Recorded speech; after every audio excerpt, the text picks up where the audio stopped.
Hey, it's Cowie Guy. All right. How's everybody doing on Saturday morning? Bright and early. Yeah, nice and bright and early. Okay, what's going on?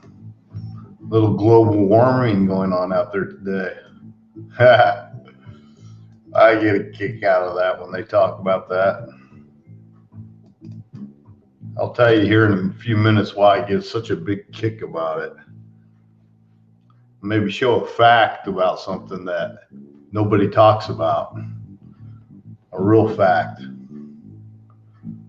I have to look it up over here. I'm looking it up right now, but as soon as I find all the information, I want to do a little talk about global warming. Can't even say the word. Why I think it's not happening, but with fact that'll show that's not happening. One big fact.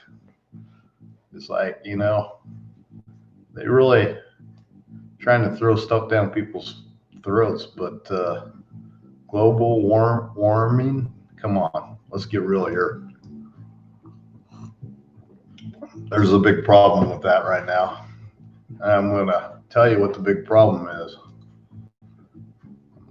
Looking on my other computer screen right now, looking some stuff up, and I just want to make sure I repeat everything correctly. I don't want to put out any fake information like a lot of them do nowadays. I'll put out some facts, real facts.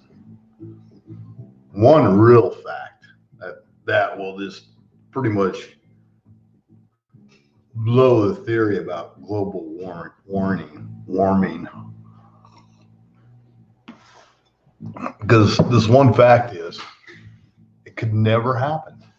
It can't be happening because this one fact will show you that can't be happening. No matter what all the scientists in the world say, because you would tell them this one fact, they would shun you and they wouldn't answer your question. So I already told some, and they just can't answer the question. Well, all the questions we can't answer. Yeah, a lot of questions they can't answer. Why?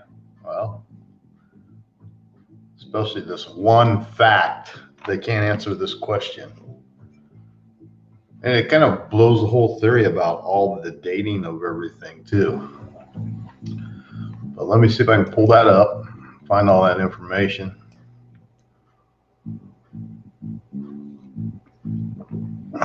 Let me see. Can't get this other computer to do what I want it to do. It keeps doing stuff. One thing I was trying to find out about some fossils, some dinosaur bones and stuff. They say all this stuff is so old and all this stuff. It's all a big joke. And I'm going to show you why it's a big joke. I'm going to prove it right here today. That's a big joke. But I'm still looking for some information here. I will have the information up here in a second, and we'll take a look at it. Well, I'll take a look at it and I'll tell you about it, because I didn't have it set up right now to show it to you. I should have, but everything's a mess right now. I've got stuff laying everywhere. I have to straighten this out. Been kind of lazy the last 3 or 4 days. All it's been doing is raining here and raining and raining, and a bunch of snow up in the mountains. There's like a ton of snow. Ski resorts are opened in Arizona already. Yeah. Global warming though. Yeah. You won't have no more snow in Arizona. Yeah. Go tell those guys up in the mountains right now. Last 2 winters, they've been getting more and more snow. So global warming, I don't think so. Midwest is cold. It's been all cold northern part. Tell that to those people up there. But there's one fact. This is one fact that nobody can deny that I'm going to tell you about here in a little bit. The fact is, what is the fact? The fact is, I can't get this stupid thing to work. It's starting to get on my nerves.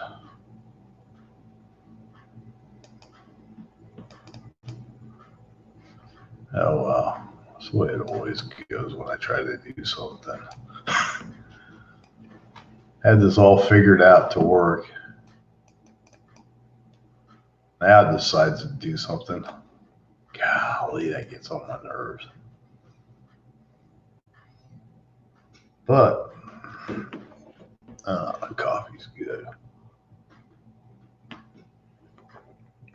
Not like coffee like everybody else.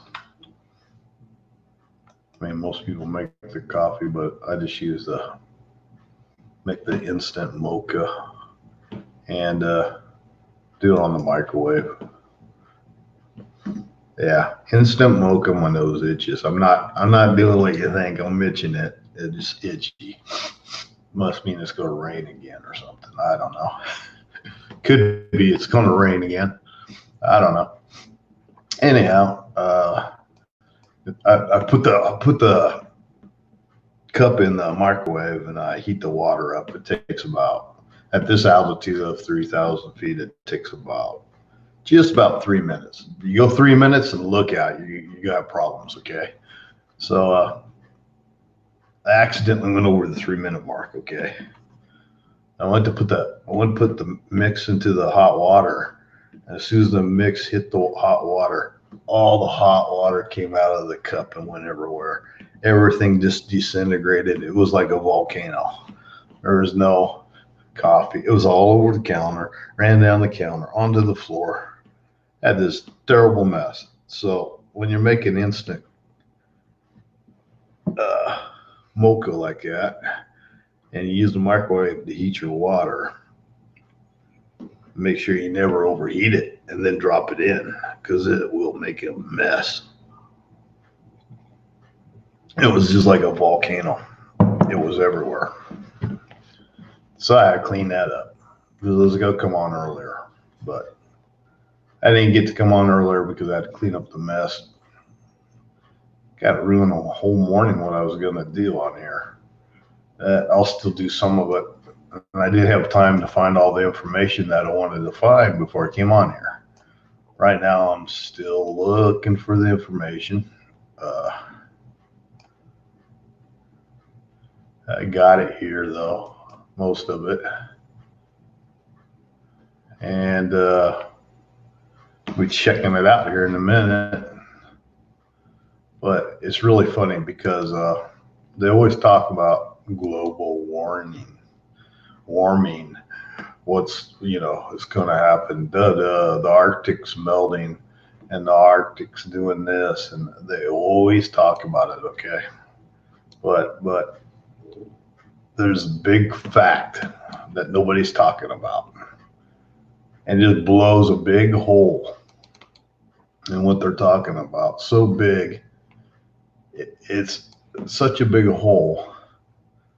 And nobody ever talks about it.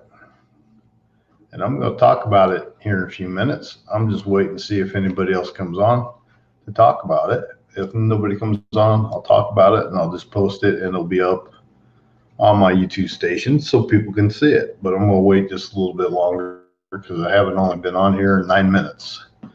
And it looks like one person's on here, maybe two people. But I'm going to talk about this fact about global warming. And I even talked to some so-called scientist experts.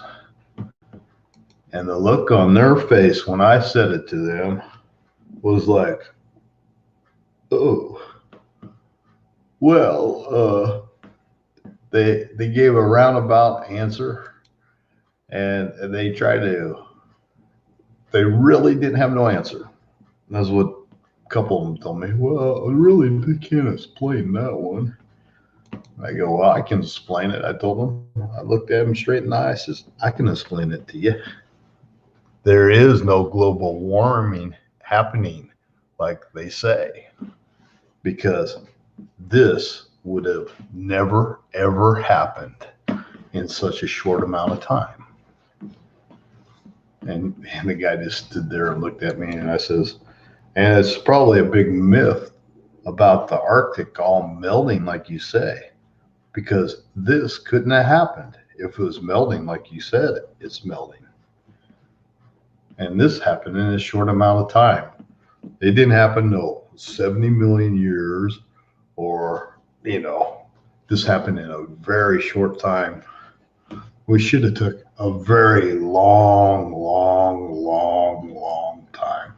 But you know what gets me is, according to the way they carbon date stuff and all this stuff, it should have never happened the way it happened.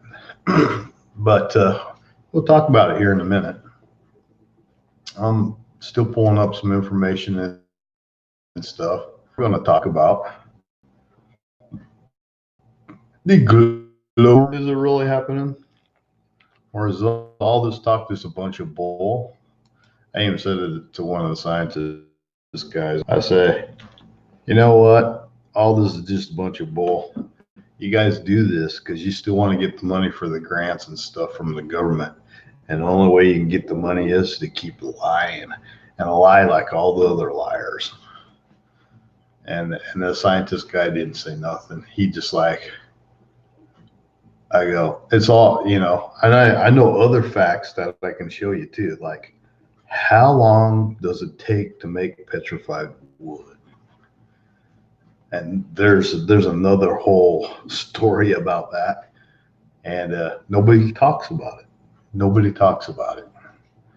But when I do that one, I want to have the other screen set up and stuff so I can show everybody something that probably almost 100% of the human race doesn't know, because they haven't put it out there for anybody to know. But it is out there. It is out there. All this stuff is out there, other than what they're teaching everybody in the colleges and all the places. Because here's a real good one too. They say dinosaurs. They got one in Phoenix right now. Bones of a dinosaur. They're claiming, because I was going to go down and look at it. I wanted to go down and take some photos of it, but I heard some people said they don't allow you to take photos of it. So I'm not going to drive all the way down there to find out. But dinosaurs, okay. When I was a kid, they never said that they were old as they are now. That's because they've added to carbon dating to make things older. So now they say dinosaurs are 90 million years old. Really? Okay. So I was trying to find some other information today because I wanted to show. Well, guess what? Since this other thing has happened, it's very hard to find any other information that I'm looking for to compare it with. It's almost non-existing to be able to find it, okay? So let's really think about it. If dinosaurs, and how far down in the ground they're buried and stuff where they find them. Like in Texas, okay, there's footprints right on top of the surface of the ground, okay? And with those footprints of the dinosaurs, guess what else is there? Human footprints right beside the dinosaur tracks in Texas. You can Google it, look it up online, go to christianscientist.com or something, and you can find all kinds of goody stuff, okay, that the scientists aren't telling you about. Now let's think about it. 90 million years ago, the dinosaurs walked on the face of the earth. You think there'd be a fossil left or a footprint on the surface of the ground anywhere of a dinosaur and a human? Now, if a dinosaur and a human footprints together, then you're gonna have to say the humans are 90 million years old too. Let's think about it, people. Are the scientists full of crap and telling a bunch of bull crap with their theories that are so far off now it's not even funny? I'll tell you, there's a lot of proof out there that shows they're full of crap up to their eyeballs. And I'm going to show you a fact today. One fact, but there's a whole slew of them. And I'm going to get more into them when I can find exactly where they are so I can show people where to go to read the information. But I'm not going to be like the scientists and say, they just talk off the top of their head. They've taken carbon dated and they readjusted it to make things date to what they want it to date. And that's a proven fact. And I know where the information is where you can find all that too. But I'm not talking about that today. I'm just going to talk about one fact that blows every theory away about global warming that they've been telling us. And it makes them all look stupid. Yes, it will make them all look stupid. And this fact has happened in the last 100 years. Well, actually shorter than 100 years. Because it really happened. It started in 1942. I'm not going to talk about it right now this second. Yes, my nose keeps itching. Yes, I keep touching my nose and it's not running. It's just itchy because of my mustache. It's just itchy. And then my ear's itching now, so now I got to itch my ear. But anyhow, that's what I got on here today to talk about until I had the little incident with the coffee. Messed up the whole kitchen. Because I'm getting ready to shoot the video on how to make the fantastic, great tasting air fried roast beef sandwich that I like to make. I'm going to do that today.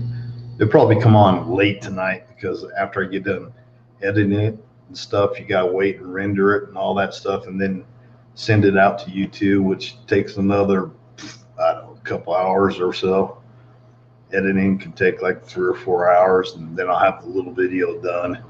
I mean, this stuff takes time, a lot of time to really get the video the way you want it and then put it on YouTube.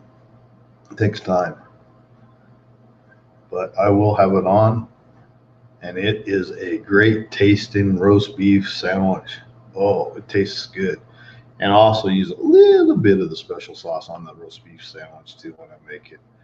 But I will do that today because I am going to eat one today. So I figured I want to make one and eat it. I just will go ahead and do the whole thing and film it and stuff. Because I keep saying I'm going to do it, man. This is the weekend, and so I'm going to do it. Anyhow, I could have did it all week because I haven't worked for like 2 weeks. Almost 3 weeks now, no work. But that's the way it goes. And I haven't got to help anybody for almost 3 weeks. And the collarbone that's broken, it's been 3 months. It's good. I think it's getting close to 4 months now. It still hasn't healed. So I'm starting to think, instead of just being a broken collarbone, I'm starting to think maybe it's ligaments that are ripped loose. Because sometimes at nighttime, whole shoulder and everything dislocates. Boy, does it hurt. Then I get it popped back in, but the bone is still popping up right here. Some days it doesn't pop up, but sometimes it pops out, and then I got to pull the arm straight out like this. You can go like that, pop it back. That doesn't feel too good. I don't know. May have to go to the doctor, and they may have to do something else. I don't want to go because I know it'll heal by itself, but it's not doing too good. But you still got to do things to keep doing things. Like I did a video on on the garage door, putting springs on. Boy, that was a pain. The spring got stuck on there. First time ever doing a garage door spring. Never did one in my life. Watched the videos on YouTube. Looked pretty easy. Thought it was going to be a piece of cake. I got the spring, one spring got stuck and couldn't get it off, so I had to pound really hard. Made a lot of bunch of noise and stuff. Finally get the spring off. Boy, I had to pound on it a lot. Pound and pound and pound and pound.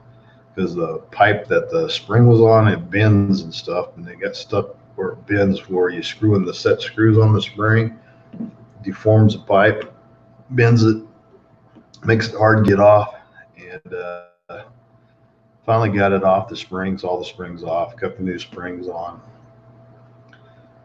Thought I had it all set up good, tightened up all the springs and stuff. Thought, okay, not too hard of a job, which I'm going to put that part on and stuff. The part I'm not going to put on, what happened after that. Uh, Pulled the garage door up, ran it up one time. It was okay, but it was still pretty heavy. So I decided, well, I got to tighten those springs up a little more. Tighten the springs up a little bit more. After the springs were tightened up, I did it again, went up, down, okay. Decided to do the third time. Third time it went up, went to put it down. The pulley on the right side with the cable jumped off the pulley. The door torqued and was bent, where one side was down and the other side was up higher. I thought I totally destroyed the door, and then I'm thinking, I'm gonna have to buy a new door for this person. And I was like, oh my gosh, what did I get myself into? Panic mode set in. Trying to get the door to fix. By this time, it was getting dark. The day was almost over. It's getting dark. My back's killing me. I can't do this anymore. And I just going, oh God, help me! I can't do this anymore. And I'm looking at it, it's all torqued sideways, and I go, well, okay. Somehow I got to lift up that side over there and then pull down that side.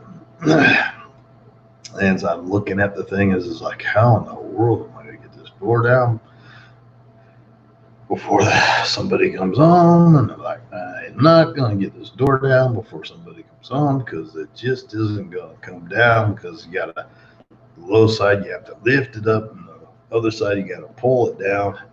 I go back, get on the internet and look how to do it.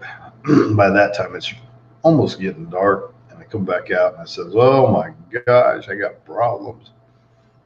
It's like, on the internet, the video said, well, you got to do it 1 inch at a time, like you're doing this by yourself. So I go over the other side, you lift the one side up on the door as hard as you can, which is really hard to do when the spring isn't working on that side and it's cocked like one side down. You got to lift this side up and level the door, okay? And then once you get the door level, you can lift up the other side, lift it up again, lift up the other side, go back, and just keep going back and forth. But you can only go an inch at a time. And the door's like bent and buckled, and I'm thinking it's going to put dents in it. And I'm like, oh, this isn't good. I really goofed up this time. I should never took on this job, I'm thinking. So I started lifting up the door, and you lift the door up on the low side, sticking a pair of vice grips. And you have to be really strong. And doing this with a broken collarbone even makes it harder, especially when you're left-handed and your left collarbone is broken and your shoulder's goofed up, which dislocates or whatever it's doing. So I'm trying to do this one-handed and stick the vice grips on, because by this time the collarbone's hurting, the old back problem's hurting a lot. Been have to take like a rest every couple hours and for like 2 hours and then back to work, But I start moving it, and then the person comes on. What did you do to my door? I was like, oh, I'll fix it. I go, what I need to do is I need to lift up on this side all the way up there, and if you could pull down on that side, it'd go a lot faster. Because when you do it by yourself, you want to do it an inch at a time. So I got her to help me. I finally got the door all the way down. That was that day. Saturday is over, and I'm saying, okay, well, I'll come back tomorrow and we'll work on that.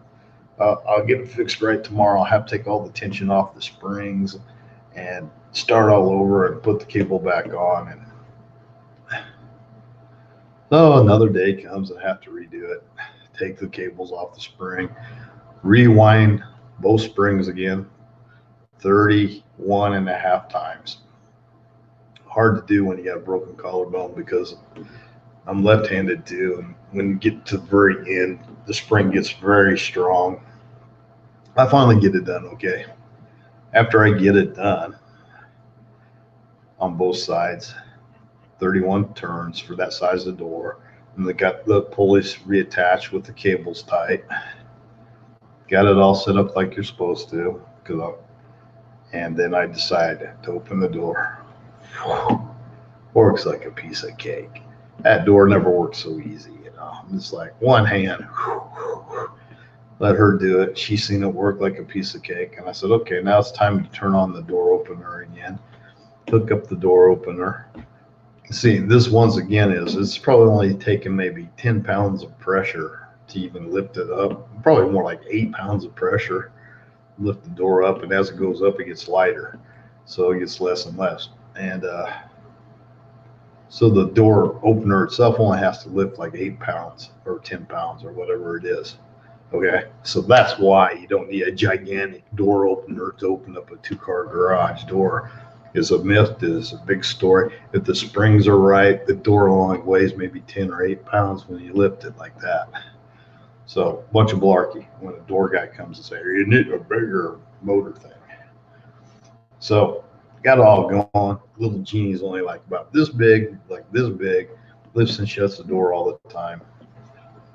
Been doing it for years, still working. So don't let somebody try to con you into a bigger one when you don't really need it. It's a bunch of malarkey. And got it working, works fine. Works fine. 12-year-old Genie garage door opener. No more than that. 14-year-old Genie garage door opener, still working fine. It had to have the capacitors changed in it once. The garage door guy came out before, put the springs on. He put the wrong size of springs on. He put 2 small springs on. I think the reason he did that, he wanted to blow out the garage door opener so he could sell the person that new garage door opener. This is what I personally think. He didn't put the right springs on, so it made the door heavier than what it should have been. I put the right springs on. Well, I thought I put the right springs on, but I noticed there were even longer springs on than what that guy had on, because there's other indentions on the pipe where other spring was on. It was 4 inches longer.